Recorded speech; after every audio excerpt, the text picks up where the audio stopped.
চট্টগ্রামের সীতাকুণ্ডে সন্ত্রাসীদের হামলায় র্যাব কর্মকর্তা নিহতের পর রাতভর যৌথ বাহিনীর অভিযান চলে। হামলার ঘটনায় গুরুতর আহত র্যাবের ৩ সদস্য চট্টগ্রাম সিএমএইচে চিকিৎসাধীন রয়েছেন। এ নিয়ে সবশেষ খবর জানাতে সরাসরি যুক্ত হচ্ছেন সহকর্মী শহীদুল ইসলাম।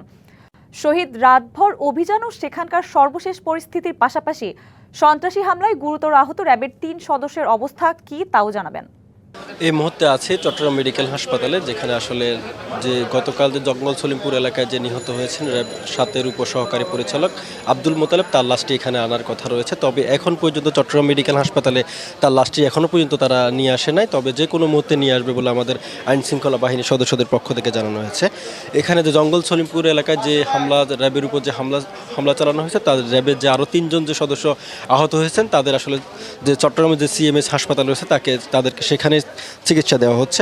আমরা তাদের যে যতটুকু যাদের যে নামটা জানতে পেরেছি, তাই সেখানে র্যাবের যে সদস্য কনস্টেবল আরিফ এবং নায়ক ইমাম ও একজন সোর্স আহত আছেন। তাদের সিএমএসেই তাদের যে চিকিৎসা সেই কার্যক্রম চলছে।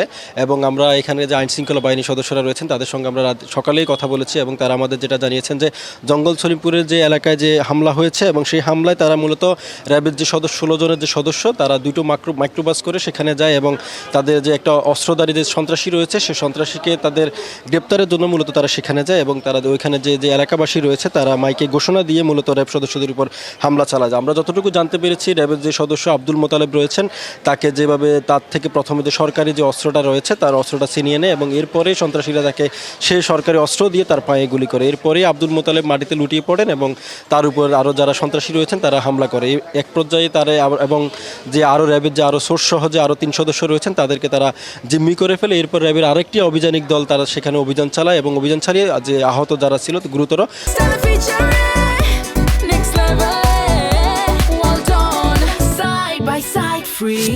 তাদের তারা উদ্ধার করে এবং উদ্ধার করে চট্টগ্রামের যে সম্মিলিত সামরিক হাসপাতাল রয়েছে সিএমএস, সেখানে ভর্তি করে। সেখান থেকে তাদের গুরুতর অবস্থায় তাদের একজনকে আইসিইউতে রাখা হয়েছে এবং বাকি দুজনকে তারা সেখানে সিএমএস এর চিকিৎসা এখন পর্যন্ত চলছে।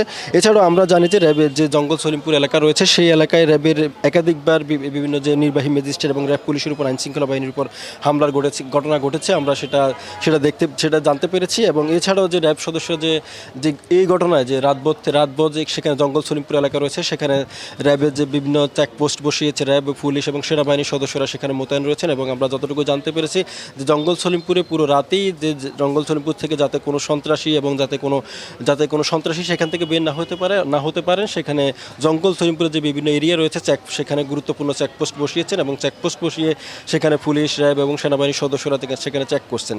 এছাড়াও আমাদেরকে আইন শৃঙ্খলা বাহিনীর থেকে আমাদের যেটা জানানো হয়েছে, সেখান থেকে বলা হচ্ছে যে কোনো সময় যে জঙ্গল সলিমপুর এলাকা রয়েছে, সেখানে যে কোনো সময় যৌথ বাহিনীর বিশেষ অভিযান চলবে এবং তাদের যে অভিযান, সেখান থেকে তারা বলছেন যে আইন শৃঙ্খলা বাহিনীর সদস্যদের যারা হামলা করেছে এবং বিভিন্ন সময় যেখানে জঙ্গল সলিমপুরে যে সন্ত্রাসীদের অভয়ারণ্য, সেটা তারা একেবারে নিমিষে শেষ করে দিতে চান। সেজন্য সেনাবাহিনীর একটি বিশেষ টিমও ইতিমধ্যে প্রস্তুতি রাখা হয়েছে বলে আমাদেরকে আইন শৃঙ্খলা বাহিনীর পক্ষ থেকে জানানো হয়েছে।